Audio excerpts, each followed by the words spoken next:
Hey everyone, welcome back to my channel. এই ভিডিওতে আমি আপনাদের সাথে শেয়ার করব গোল্ড এবং সিলভারের প্রাইস। যদি দেখেন গতকালকে এখানে হিউজ অ্যামাউন্টের ক্র্যাশ করেছে।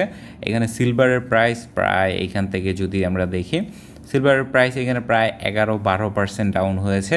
গোল্ডের প্রাইস এখানে যদি দেখেন, এটা গোল্ডের মধ্যে 2008 সালের পর বিগেস্ট ক্রাশ সিঙ্গেল ডেতে। সো এই ভিডিওতে আমরা এটাই বোঝার চেষ্টা করব যে গোল্ডের নেক্সট মুভ কিরকম হতে পারে এবং গোল্ডকে এখান থেকে বাউন্স ব্যাক করে নেক্সট কিছুদিনের মধ্যে রিকভার করে ফেলবে নাকি এখান থেকে আরও নিচে যাবে। তো আমি লাস্ট কিছুদিন ধরে আমাদের টেলিগ্রাম চ্যানেলের মধ্যে গোল্ডের বেশ অনেকগুলা ট্রেড এখানে আপনাদের সাথে শেয়ার করেছি বা গোল্ডের বেশ অনেকগুলা আপডেট এখানে শেয়ার করেছি। কারেন্টলি আমি তেমন কারেন্সি পেয়ারের মধ্যে ট্রেড করতেছি না, শুধুমাত্র গোল্ডের মধ্যেই ম্যাক্সিমাম ট্রেড করতেছি। এবং আমাদের এখানে একটা ট্রেডিং সেট আপ ছিল যেখানে আমি ইউএস মার্কেট ওপেন হওয়ার আগেই শেয়ার করেছিলাম, যখন গোল্ডের প্রাইসটা এখানে অ্যারাউন্ড 4300-র কাছাকাছি চলতেছিল। আমি আপনাদেরকে বলেছিলাম এখান থেকে লং করার জন্য।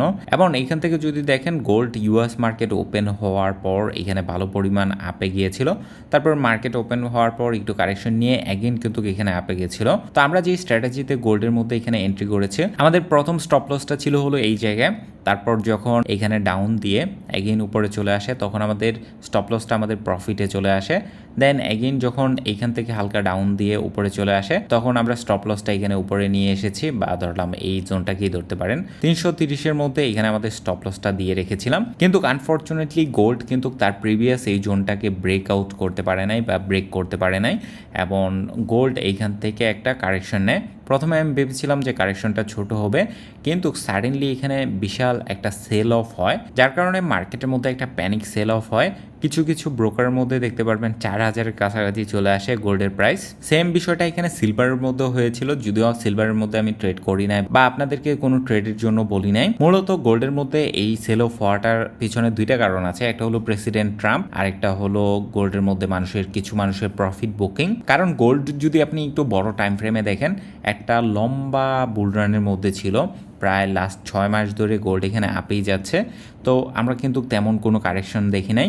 অ্যান্ড নর্মালি কিন্তু এটা হয়ে থাকে 9টা বা 10টা ক্যান্ডেল পর একটা কারেকশন দেখা যায় বা কারেকশন আমরা দেখতে পাই। যেমন আমি যদি এখানে গুনি 1টা 2টা 3টা 4টা 5টা 6টা 7টা 8টা 9টা এবং 10 নম্বর ক্যান্ডেলে কিন্তু এখানে আমরা একটা কারেকশন নিয়েছি। বাট এটা যদি আপনি প্রিভিয়াস আরও হিস্টোরিতে দেখেন তাহলে এখানে অনেক জায়গায় দেখবেন 9 নাম্বার বা 10 নাম্বার ক্যান্ডেলে আইসা এখানে একটা ভালো পরিমাণ কারেকশন নেয়। তো পার্সোনালি আমি নেক্সট কিছুদিন গোল্ডের মধ্যে এখানে তেমন কোনো ট্রেড নিচ্ছি না বা নতুন করে কোনো ট্রেডিং প্ল্যান করতেছি না। দেখতে পাচ্ছেন যেই কারণে এই ফ্ল্যাশ ক্র্যাশটা হয়েছে, এটা হলো প্রেসিডেন্ট ট্রাম্প এখানে বলেছিল যে সে এখানে চায়নার সাথে হেল্প করতে চায় বা চায়নাকে এখানে হার্ট করতে চায় না।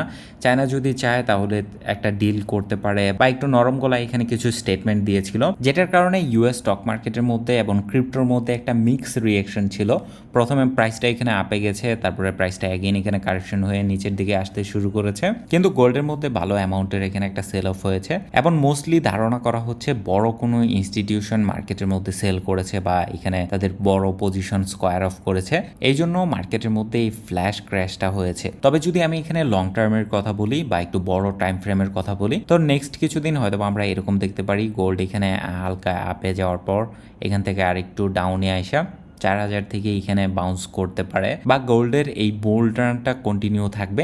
কারণ হলো আপনি যদি একটা দেখেন গোল্ডের বর্তমান বিগেস্ট বায়ার হলো 2-3টা কান্ট্রি, একটা হলো রাশিয়া, আরেকটা হলো চায়না এবং আরেকটা হলো ইন্ডিয়া। এই কান্ট্রিগুলা গোল্ড বাই করতেছে কারণ ইউএস ডলারের উপর তাদের কনফিডেন্স অনেকটাই কমে গেছিল। স্পেশালি আপনারা যেটা দেখেছেন, রাশিয়া যখন ইউক্রেনের মধ্যে ইনভেড করে তখন রাশিয়ার যত অ্যাসেট আছে সেগুলো কিন্তু ইউএস এখানে সিজ করে ফেলে, এবং চায়নাও সেম ভয়টা পাচ্ছে যদি তারা তাইওয়ানের মধ্যে এখানে ইনভেস্ট করে তাহলে চায়নার যত অ্যাসেট আছে সেইগুলো ইউএস এখানে ব্লক করে দিতে পারে। সো এই জন্য 2023 সাল থেকে চায়না এখানে হিউজ অ্যামাউন্টের গোল্ড বাই করতেছে প্রতি বছর, যে কারণে মূলত গোল্ডের মধ্যে আমরা এত বড় একটা বুল রান দেখতে পাচ্ছি এবং গোল্ডের এই বুল রানটা সামনে আরো চলবে। যদিও শর্ট টার্মে আমরা এটা দেখতে পারবো যদি ইউএস এবং চায়নার পরিস্থিতিটা ঠান্ডা হয় বা তারা যদি একটা নেগোসিয়েশনের মধ্যে আসে তাহলে এখানে গোল্ডের প্রাইসটা আরো একটু ফল করতে পারে। কিন্তু এখানে পরিস্থিতিটা নর্মাল হলে তখন আমরা গোল্ডের মধ্যে অ্যাগেইন স্লোলি রান দেখা শুরু করব।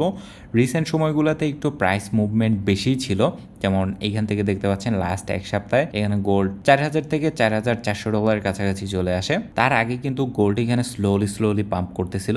সেম বিষয়টা এইখানেও হবে যে আরেকটু হয়তো বা কারেকশন নিয়ে দেন স্লোলি অ্যাগেইন মার্কেট উপরের দিকে যাওয়া শুরু করবে, কারণ আপকামিং ইয়ারগুলোতে হিউজ অ্যামাউন্টের গোল্ড বাই হবে।